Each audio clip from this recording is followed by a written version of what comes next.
Hello student, मैं Sunita Yadav S के Yadav classes से। इस वीडियो के अंदर आपका चैप्टर 4 का जो पार्ट बचा हुआ है उसको करवा रही हूँ। इस पिछले चैप्टर में मैंने जैनिज्म करवाया था, जैन धर्म, वर्धमान महावीर, इनके बारे में। इस चैप्टर के अंदर बुद्धिज्म यानी बुद्ध धर्म और महात्मा बुद्ध, इन सब के बारे में बताऊँगी। स्तूप क्या है, इसमें फर्स्ट टॉपिक है बुद्धिज्म यानी बुद्ध धर्म। बुद्ध का मतलब होता है बुद्धिमान व्यक्ति, यानी जिसको कोई भी अच्छी चीज़, कोई चमत्कार हो गया हो, बहुत ज़्यादा ज्ञान की प्राप्ति होना, बुद्धिमान व्यक्ति। इनका महात्मा बुद्ध थे जो, उनका बचपन का नाम सिद्धार्थ था और ये कपिलवस्तु में पैदा हुए थे। इनके जो फादर थे कपिलवस्तु के शासक थे, इनका नाम शुद्धोदन था। शाक्य मुनि भी कहा जाता है कई बार हम देखते हैं तो, क्योंकि शाक्य वंश से संबंधित थे। इनकी माता का नाम महामाया था, जो इनके जन्म के 7 दिन बाद ही मृत्यु को प्राप्त हो गई। 16 वर्ष की उम्र में इनकी शादी हो गई थी। इनकी पत्नी का नाम यशोधरा था और पुत्र का नाम राहुल था, जो 28 वर्ष की उम्र में पैदा हुआ था। इनकी जो मौसी थी जिन्होंने इनका लालन पालन किया था, गोतनी। इनका जन्म 563 ईस्वी में लुम्बिनी वन में हुआ था, जो आज नेपाल के अंदर है। ऐसा माना जाता है कि इनकी जो माँ का मायका था वो नेपाल के अंदर था और वो अपने गांव जा रही थी। बीच में ही किसी कारणवश इनका जन्म हो गया लुम्बिनी वन में और वो घर नहीं पहुंच पाए, इसलिए जो इनका जन्म स्थल है वो नेपाल में ही माना जाता है। ये एक शासक के बेटे थे। सभी घर के अंदर सुविधाएं थी, सब चीज़ें अच्छी थी, लेकिन इनके पीछे एक स्टोरी है कि जब इनका जन्म हुआ था तो उस समय एक महात्मा ने इनके उसमें जन्म में भविष्यवाणी की थी कि ये या तो बहुत बड़ा शासक बनेगा या जो है बहुत बड़ा विद्वान। और उसी के बाद इनके फादर की चिंता बढ़ने लग गई थी कि इनको किसी भी तरह गृहस्थी में रखना है, इसलिए उन्होंने जल्दी 16 वर्ष की उम्र में इनकी शादी कर दी थी। 28 वर्ष तक ये घर में रहे, लेकिन उसके बाद 29वें वर्ष में इन्होंने संन्यास ले लिया। ज़्यादातर इनकी ऐशो आराम की सभी चीज़ें इनके घर में थी, लेकिन एक बार कहा जाता है कि इन्होंने अपने सारथी से कहा कि बाहर घूमने जाना है, और ये उनको जब जा रहे थे रास्ते में इन्होंने एक वृद्ध व्यक्ति को देखा जो बहुत ही बीमारी से परेशान था, हाथ पैर काम नहीं कर रहे थे। दूसरी बार जब ये गए घूमने तो इन्होंने एक बीमार व्यक्ति को देखा, वो भी अपनी बीमारी के कारण बहुत परेशान था। तीसरी बार जब ये घूमने गए तो इन्होंने एक मृत व्यक्ति के शरीर को देखा जिसके पीछे लोग रोते हुए जा रहे थे। इन तीनों दृश्यों को देखकर वो काफ़ी परेशान हुए कि संसार में दुख के अलावा कुछ भी नहीं है, इसलिए उनका मोह संसार से दूर होने लगा। जब वो चौथे दिन गए तो उन्हें एक सन्यासी दिखाई दिया जिसको कोई ना चिंता थी ना कुछ, और बहुत खुश नज़र आ रहा था। तो उनके दिमाग में यही बात आई कि संसार में अगर मैं रहा तो दुख ही दुख रहेंगे, लेकिन अगर मैं सन्यासी बन गया तो इन सब दुखों से छुटकारा मिल जाएगा। और यही सोच के उन्होंने रात में ही अगले दिन जो है 29 वर्ष की उम्र में घर छोड़ दिया। शुरू में वो घूमते रहे, कई साधुओं की शरण ली, कई ब्राह्मणों की शरण ली, उनके प्रवचन सुने, लेकिन उनको संतुष्टि नहीं मिली। माना जाता है कि उर्बेला में 5 ब्राह्मणों के साथ कठिन तपस्या भी की, लेकिन उनको संतुष्टि नहीं मिली। उसके बाद सुजाता नाम की निम्न वर्ण की कन्या थी जिसने इन्हें खाना खिलाया और इनकी जिंदगी बची। और उसके बाद सुजाता ने ही इनको सुझाव दिया कि आप मध्यम वर्ग अपनाइए, भक्ति कीजिए लेकिन कठोर तपस्या नहीं, बल्कि मध्यम मार्ग अपना करके। और उनकी बात मान ली। उसके बाद इन्होंने सारनाथ के अंदर कई दिन जो है तपस्या की, वहाँ से संतुष्ट नहीं हुए और आगे चलते रहे। अंत में ये बिहार के अंदर गया में गए, वहाँ पर इन्होंने बैसाख के महीने में 49 दिन तक, पूर्णिमा 49 दिन तक जो है तपस्या की। और जो 49वां दिन था उस दिन बैसाख की पूर्णिमा थी, उस दिन जो है इन्हें कैवल्य प्राप्त हुआ। गया के अंदर जो बिहार में है वहाँ पर एक बोधि वृक्ष बोला जाता है आजकल उसको, एक वट के वृक्ष के नीचे इन्होंने 48 दिन तक तपस्या की और 49 जो डेज था उसके अंदर इन्हें कैवल्य प्राप्त हुआ और ये एक महात्मा बुद्ध बन गए। 29 वर्ष की उम्र में इन्होंने घर छोड़ा था और 35 वर्ष की उम्र में इन्हें कैवल्य प्राप्त हो गया। उसके बाद गौतम बुद्ध या महात्मा बुद्ध कहलाए। और सबसे पहले इनके पास एक तपस्वी मलिक बंजारा था, उसको पहला उपदेश दिया। उसके बाद ये फिर सारनाथ आए, वहाँ पर जहाँ पहले इन्होंने पंडितों के साथ तपस्या की थी उन्हीं पंडितों को अपना पहला उपदेश दिया था। इसलिए जो सारनाथ में स्तूप है वो उसी उपलक्ष्य में है कि इनका जो पहला उपदेश था वो सारनाथ में दिया गया था, जो पाली भाषा में दिया था इन्होंने 5 ब्राह्मणों को। उसके बाद मगध गए। उस समय जो मगध के शासक थे वो हर्यक वंश के बिम्सार थे। बिम्सार ने भी उन्हें स्वीकार किया और बुद्ध धर्म अपना लिया।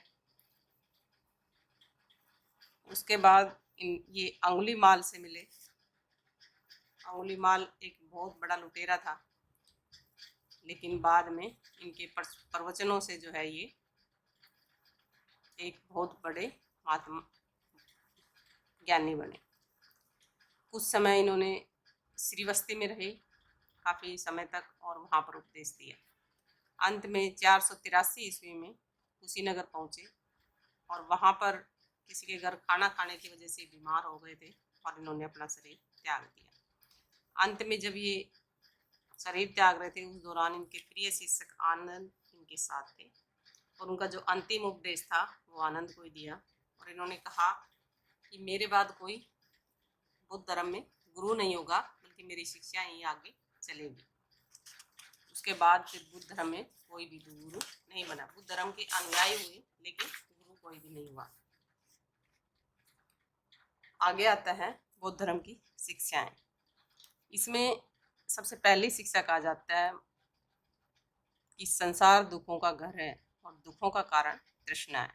यदि हम संसार में जन्म लेते हैं तो हमें दुख तो देखने ही पड़ेंगे, क्योंकि संसार में दुख ही दुख है। और दुखों का रीजन जो बताया वो क्या था? तृष्णा, हमारी इच्छा।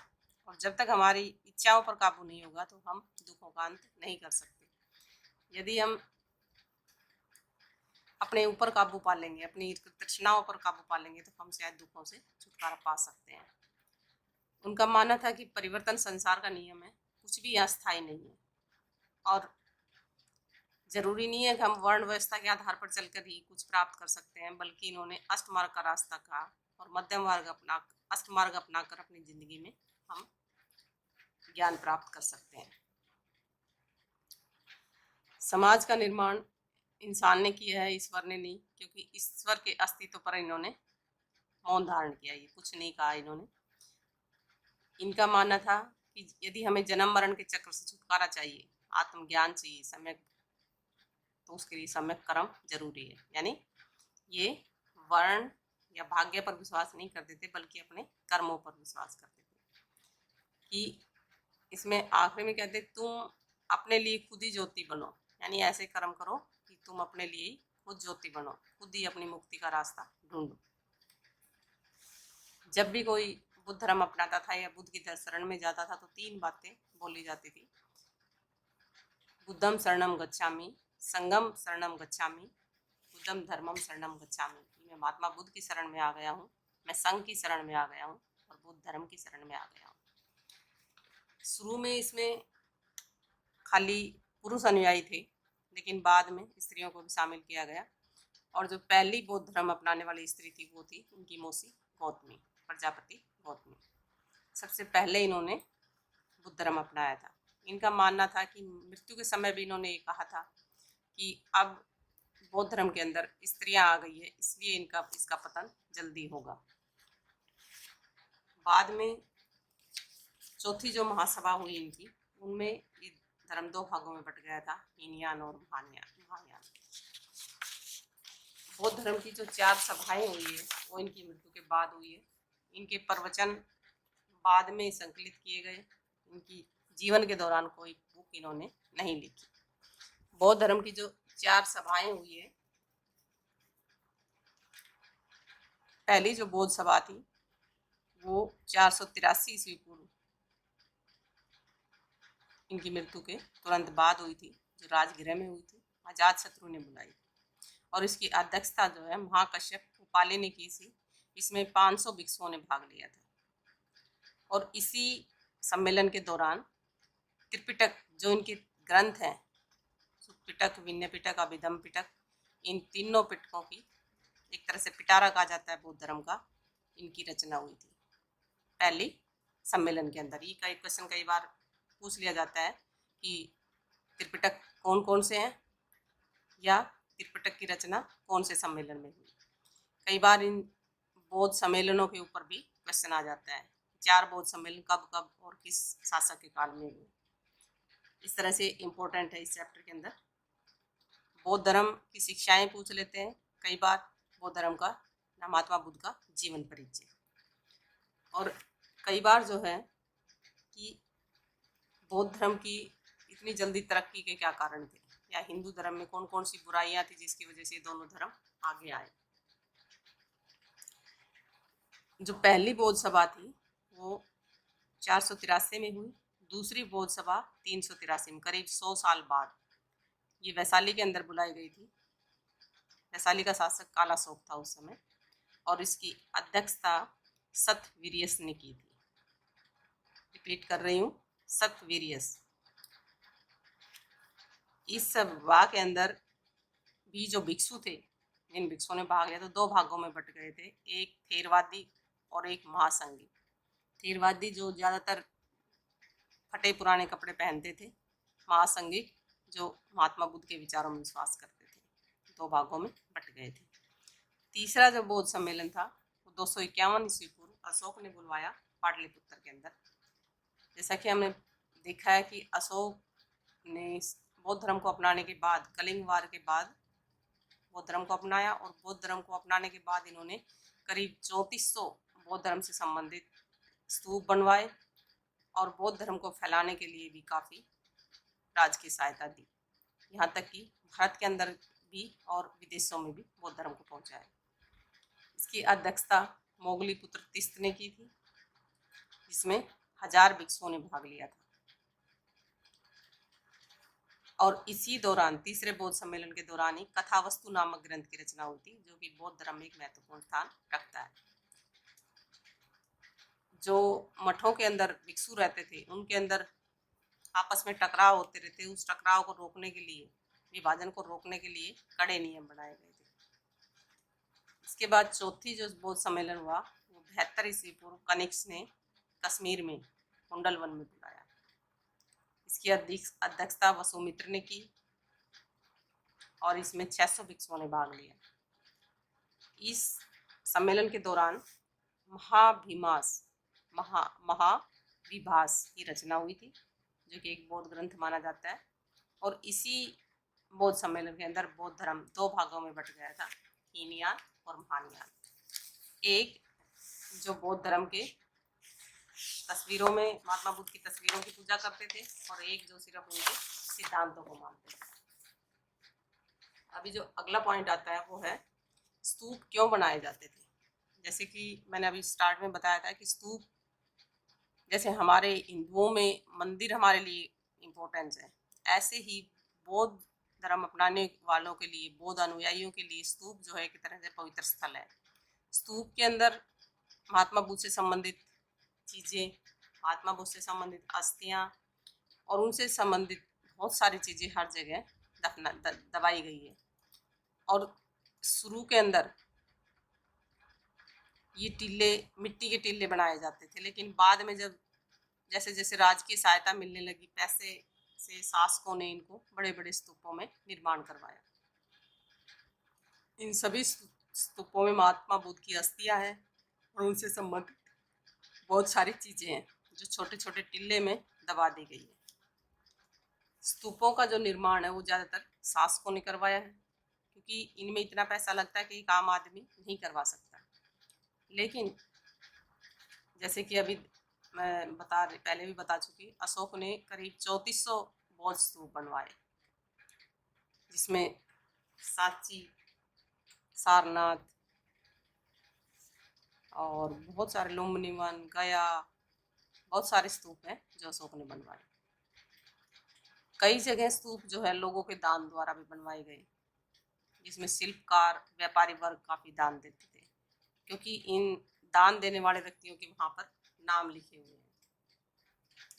इसके अलावा स्तूप की जो बनावट होती थी, शुरू में मिट्टी के बनाए गए, लेकिन बाद में इनमें बहुत चेंज किया गया और बीच में टिल्ले के नीचे दबे रहता था सामान, लेकिन बाद में इसमें परिवर्तन हुआ और बीच में एक हर्मिका बनाई जाती थी, जो कि एक पूजा वेदी मानी जाती है, और टिल्ले के चारों तरफ जो है एक वेदिका होती थी, और पवित्र स्थल इसको माना जाता था कि सभी जो रिहायशी एरिया होता था उससे दूर होता था, पवित्र स्थल थे लोगों के लिए। इनमें जैसे मैंने अभी नाम गिनवाए थे, सारनाथ, लुम्बिनी, सांची, कुशीनगर, बोध गया, अवंती, अजंता, पेशावर इत्यादि बहुत सारे बौद्ध स्तूप हैं जो बौद्ध धर्म या बौद्ध अनुयायियों के लिए बहुत मायने रखते हैं। भारत के अंदर बौद्ध स्तूपों के अलावा मंदिर भी काफ़ी हैं, जैसे कि साउथ में यदि हम जाते हैं, महाबलीपुरम का मंदिर है, काफ़ी बड़ा है, और बहुत सी जो स्तूप और मंदिरों की जो बनावट है वो एक भारतीय यूनानी मिश्रित शैली में बनी हुई है, क्योंकि भारत के जो लोग थे ज़्यादातर जो सिंध का हिस्सा था, पंजाब का, वहाँ यूनानी आते जाते रहते थे, कई बार युद्ध भी हुए, इसलिए इनका जो आदान प्रदान होता रहता था, और इस शिल्पकारों का मिल के बनाया हुआ है, जिस दोनों तरह की मिलती है भारतीय यूनानी मिश्रित शैली, जितने भी मंदिर हैं या स्तूप है। अभी जो मैं इसमें बता रही हूँ वो है अशोक के साम्राज्य में जहाँ जहाँ स्तूप बनाए गए, ये जैसे प्रयाग के अंदर है, सांची के अंदर है ये वाला,